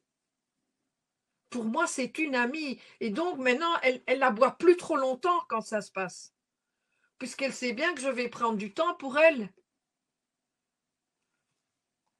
Alors, on a encore un peu de temps là, Joanne, On a encore un petit peu de temps, oui, sans je n'ai aucun pas encore problème. donné la visualisation. Parce que Ouais, combien de temps il te faut pour la je ne visualisation? sais pas, je pourrais peut-être la donner maintenant et refaire une Ouais. question après. Eh bien, ça va, on fait comme ça. Les personnes qui auraient envie de partir puissent quand même en bénéficier. Sans aucun problème. Donc, de toute façon, si ça vous fait un petit peu tard, tout est disponible en replay. Laissez-nous 24-48 heures et dans votre espace membre, vous pourrez réécouter tout ça à l'envie, il n'y a aucun problème. Mais oui, à ce moment-là, on fait comme ça. Bien sûr, il n'y a aucun problème. Alors, je dis déjà merci à toutes les personnes qui sont présentes. Et si on n'était pas en confinement, le si, on ne peut pas le prendre, mais voilà, si on n'était pas en confinement, si on était dans une salle, je vous garantis que je serais là à votre disposition pour vous faire des gros câlins. Il y a beaucoup, beaucoup de libération de parole déjà. Il y a beaucoup d'échanges entre les auditeurs et tout ce que tu partages parle à beaucoup, beaucoup d'entre eux qui échangent sur leur situation et à qui ça donne beaucoup de soutien d'entendre ce que tu dis ici. Donc, je voulais quand même te le partager sans tout raconter. Je voudrais toucher un maximum de personnes et au bout de la planète s'il faut, là où il n'y a pas d'aide. C'est tellement, je me sens tellement heureuse d'être là et de partager tout ça un peu en vrac, mais avec beaucoup, beaucoup, beaucoup d'attention pour toutes ces personnes qui sont là et qui sont endeuillées, d'aujourd'hui, d'hier ou d'il y a très longtemps, les bloquer, les inhiber, les reporter. Tout ça, sachez que, voilà, sachez que je suis vraiment avec vous. Et que c'est vrai, dans une salle avec 100 personnes, je resterai après pour vous faire des gros câlins, parce que c'est ça qui apaise aussi, c'est le contact du corps. Parce que dans le deuil, on est sevré du corps de l'autre. C'est un véritable sevrage. Et donc, dans les ateliers que je donnais, ça c'était très présent. Les conférences aussi, je restais très longtemps après, juste pour vous prendre dans les bras et vous dire que je vous aime. Et là, maintenant, je vous aime dans votre souffrance, dans votre douleur. C'est difficile à comprendre, mais je ne peux pas vous expliquer autrement. parce que l'amour guérit tout. Alors maintenant, je vais vous proposer cette petite visualisation, comme ça on est sûr que s'il y a des personnes qui doivent partir, elles puissent recevoir un petit peu cette énergie, ce cadeau. Et puis je vous dis déjà, première fois, je vous aime. Merci Nora. Asseyez-vous confortablement, déposez vos pieds bien collés au sol. Si vous n'avez pas envie de vous asseoir, vous pouvez rester couché. Restez seulement éveillé à votre corps. Restez en contact avec cette respiration qui est la vie, cette respiration qui a été votre premier cri, cette respiration qui s'est éteinte chez celui que vous avez aimé. Restez en contact avec cette respiration. Détendez vos épaules, détendez votre corps. Laissez tout votre corps travailler tout seul et reconnaissez-le comme ayant été le véhicule de qui vous êtes aujourd'hui. Que signifie apprivoiser la douleur et la souffrance? Pourquoi l'apprivoiser?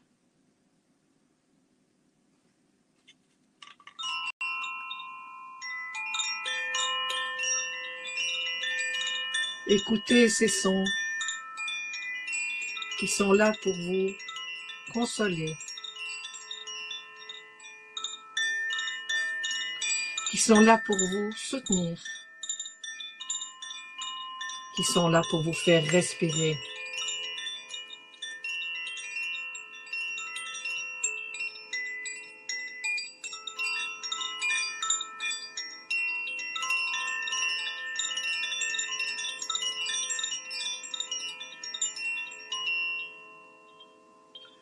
Ô souffrance, ô douleur, pourquoi devrais-je t'apprivoiser?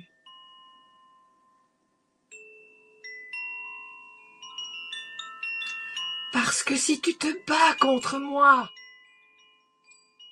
tu ne seras jamais gagnant.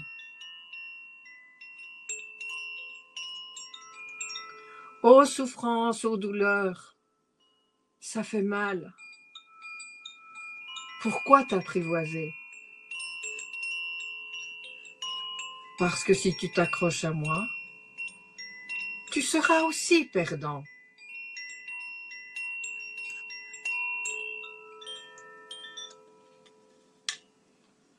On ne connaît que les choses qu'on apprivoise.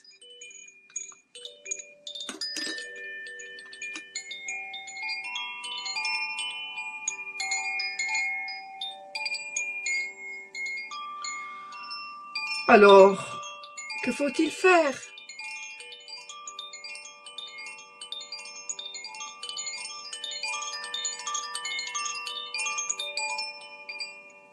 Il faut être très patient.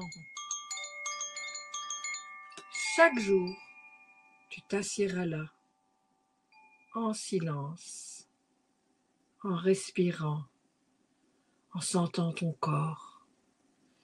Chaque jour, tu m'approcheras un peu plus près, plus près. Tu apprendras à m'apprivoiser. Je t'assure, je ne suis pas méchante. Je suis là pour t'aider, pour évacuer tout ce qui t'a encombré. Apprends-moi. Alors apprends-moi à t'apprivoiser, ô belles souffrances, ô belles douleurs. Écoute, si tu apprends à m'apprivoiser, à m'accueillir, à m'attendrir, chaque jour, je te révélerai un peu plus sur toi-même, le secret de qui tu es. Tu découvriras en toi des ressources insoupçonnées, car je serai passé par là. J'aurai tout dégagé, j'aurai tout libéré. Et chaque jour, je m'apaiserai, car tu m'auras reconnu. C'est tout ce dont j'ai besoin, juste d'être reconnu.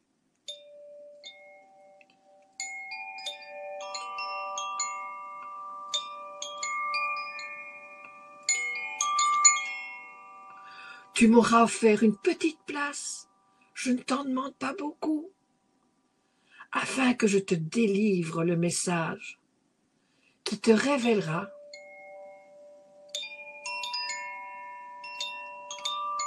la merveille que tu es, le potentiel riche en toi, de tout ce que tu peux encore apprendre sur la vie.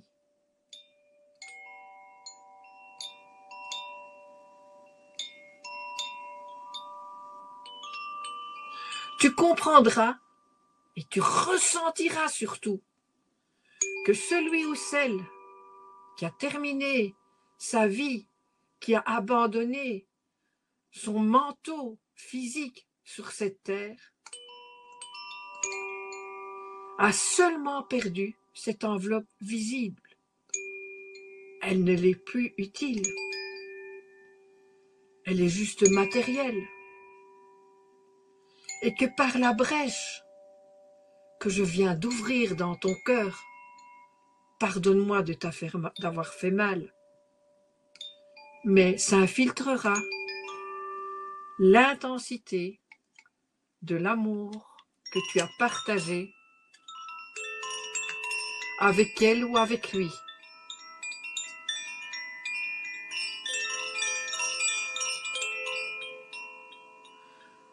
Alors la présence se fera une place au fond de ton cœur pour toujours.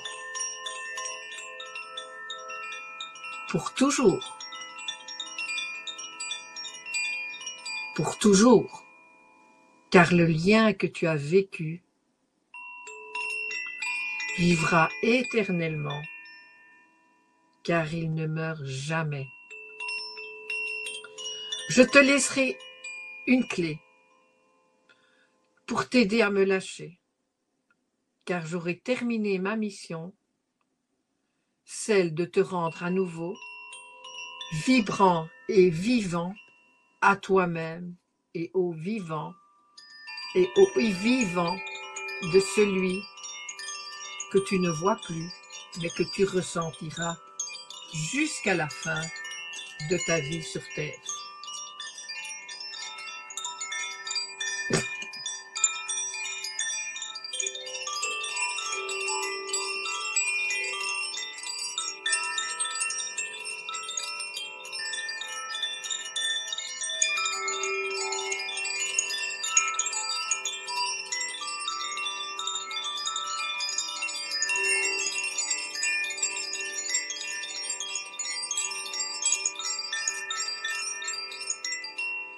Va, prends ta vie en main,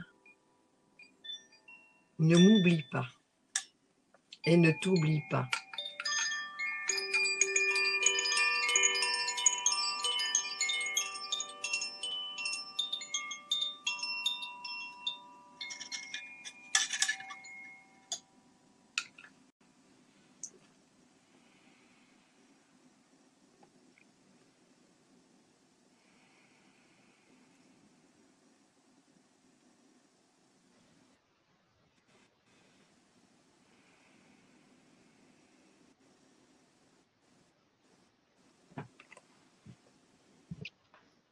Un grand merci Nora pour cette méditation.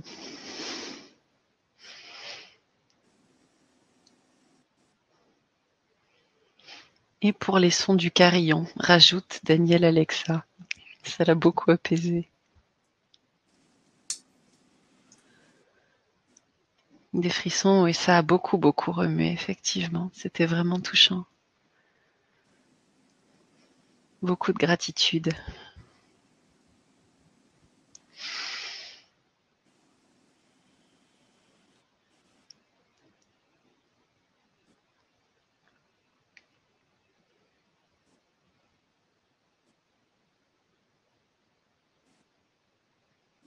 Magali qui s'est autorisée à pleurer durant la méditation.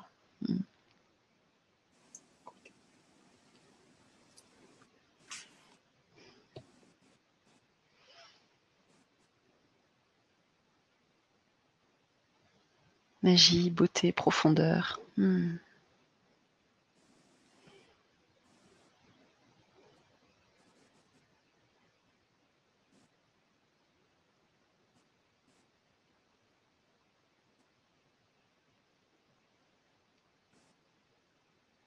Michel qui nous dit un jour il n'y aura que de l'amour.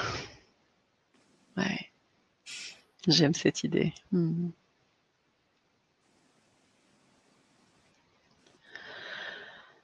Waouh, moi aussi je suis toute remuée là, dis donc. Anne-Lise qui dit ma souffrance vous remercie infiniment. Beaucoup d'apaisement. Pâquerette qui te remercie pour cette façon de voir à la fois la mort et la vie et d'associer vraiment les deux. C'est dans ce silence que je ressens de la magie. Ouais, il y a beaucoup de choses qui se sont passées. Je me suis complètement retrouvée dans toute ton intervention, le sentiment de solitude, même avec d'autres, c'est ce qui est le plus difficile, je pleure.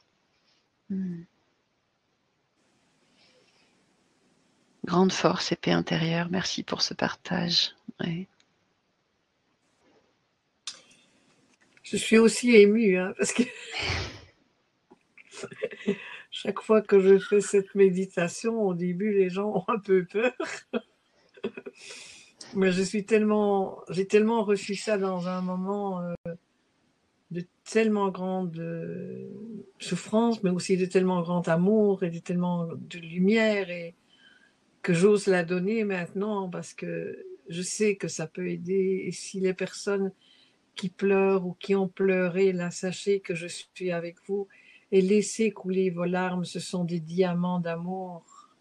Laissez couler, laissez couler, laissez couler. C'est ça qui va vous aider à dégager ce qui est coincé, ce qui est prisonnier, ce qui a été retenu. Et la solitude, ok, mais je suis avec vous, même si on ne se voit pas, même si on ne s'entend pas. Il y a la possibilité de, après avoir suivi cette conférence, peu importe qui vous êtes, mais je vous laisse un petit morceau de mon cœur. Ce sont des petites étoiles qui me traversent et qui vont vers vous.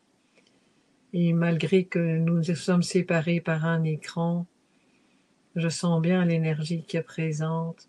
Je sens qu'il y en a qui ont mal, il y en a qui sont dans la paix, il y en a qui sont sereins, il y en a d'autres qui se posent beaucoup de questions.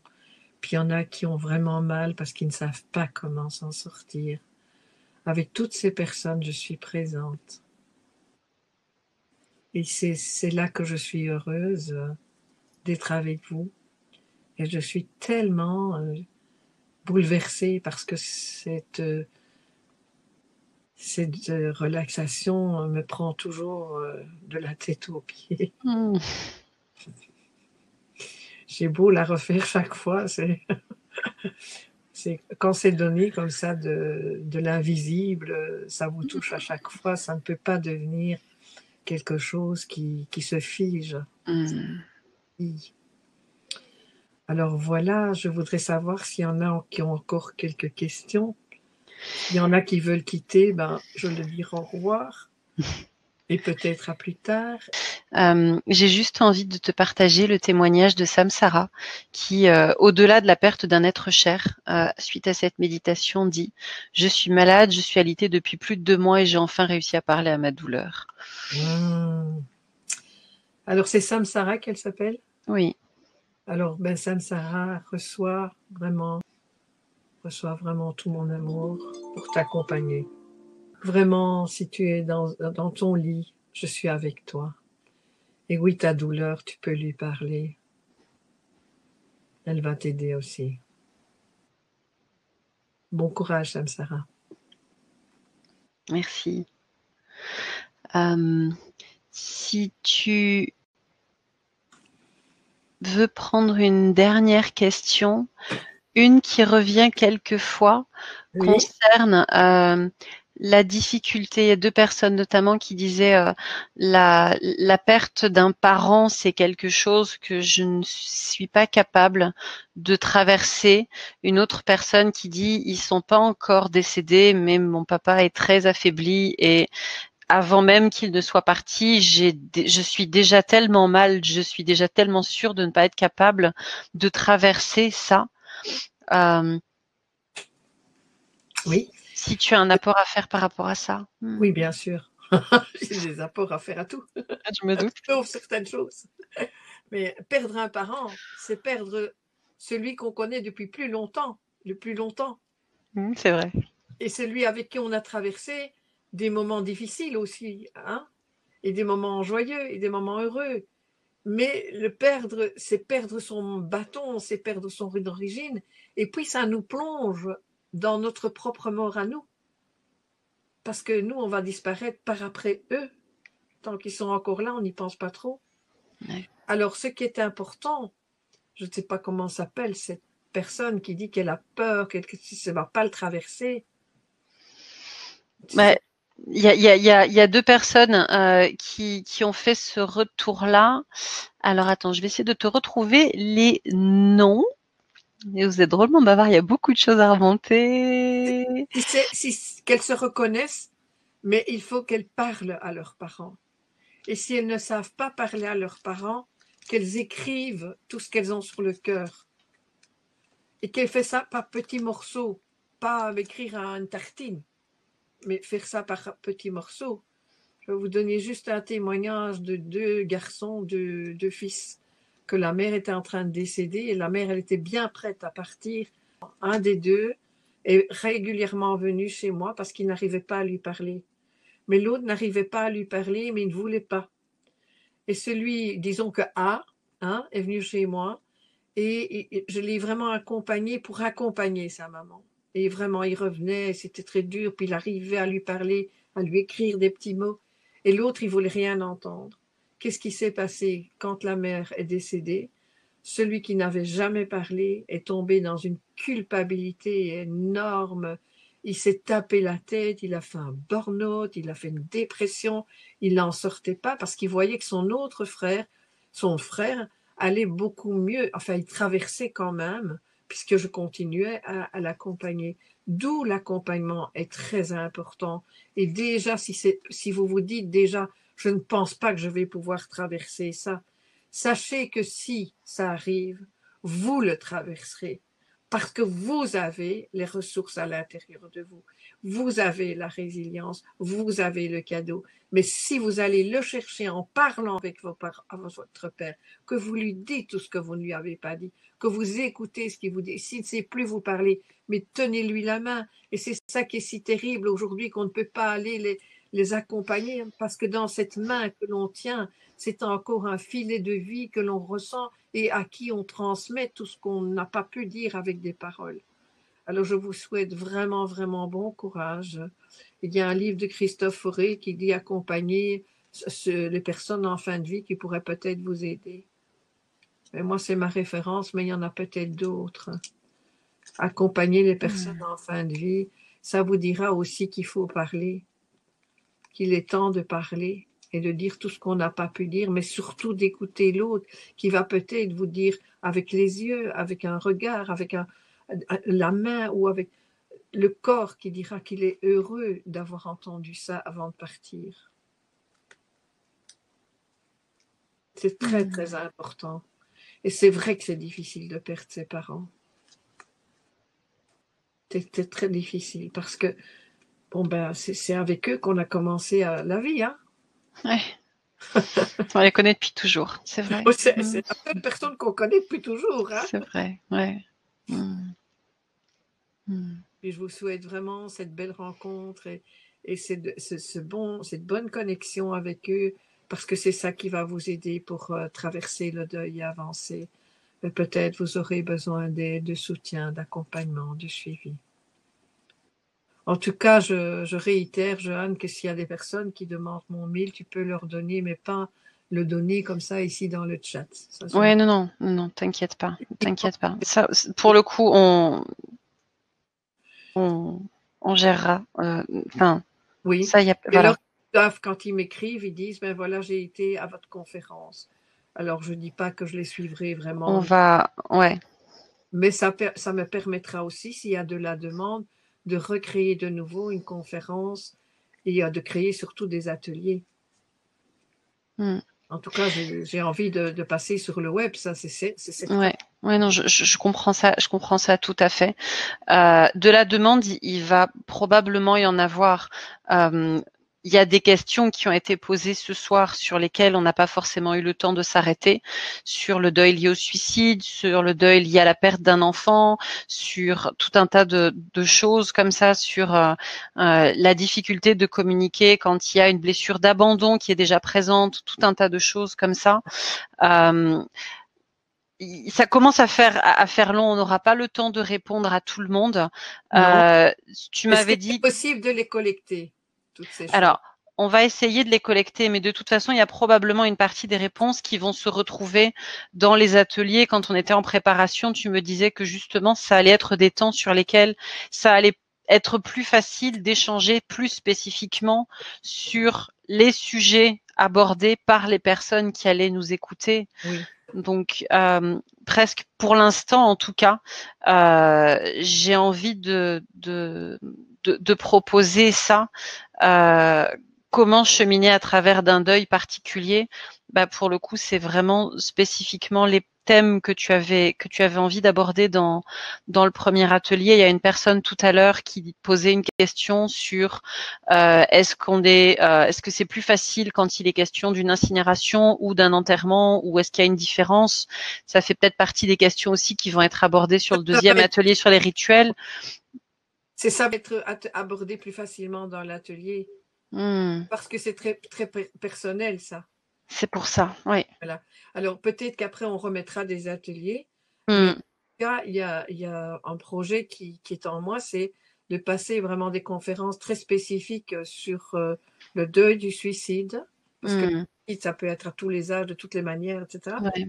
Sur le deuil périnatal, sur le deuil des enfants, ça c'est encore une autre chose. Et puis alors, il y a les deuils de conjoints de personnes très âgées.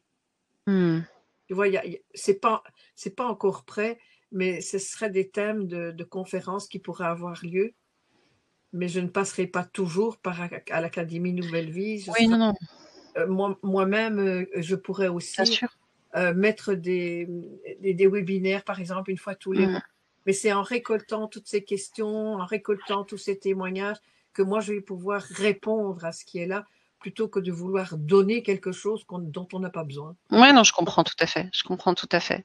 En tout cas, je te remercie beaucoup, Joanne. Mais vraiment, c'était un plaisir d'être avec vous. C'était hallucinant comme c'est venu liquide, fluide. Et je suis très, très, très heureuse d'être passée par l'Académie Nouvelle Vie. Très, très heureuse. Je suis extrêmement heureuse d'avoir pu faire ta connaissance aussi et d'avoir pu être avec toi et avec vous ce soir. Il y a eu beaucoup de choses qui ont été partagées, beaucoup d'émotions qui ont été abordées. C'était vraiment très, très riche pour moi aussi. Tu peux me dire à peu près combien de personnes étaient présentes ou c'est pas possible? Ça va être difficile. 650 personnes sont enregistrées, mais il y a toujours des fluctuations, donc c'est parfois un petit peu difficile de dire précisément combien de personnes étaient présentes. Pas de précision, mais oui, non, c'est plus 100 et plus que 10, oui.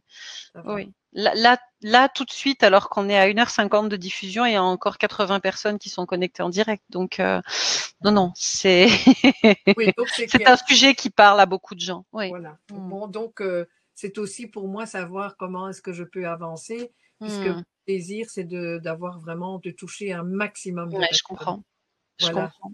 Eh bien, merci beaucoup. Je vais vous souhaiter une très bonne soirée. Merci, Nora. Un peu de carillon pour toi. Merci. Pour te remercier. Merci à vous. Une très, très, très bonne fin de soirée. Ou une très bonne fin de journée si vous nous écoutez en replay. À très bientôt. Voilà. Merci beaucoup. Au revoir.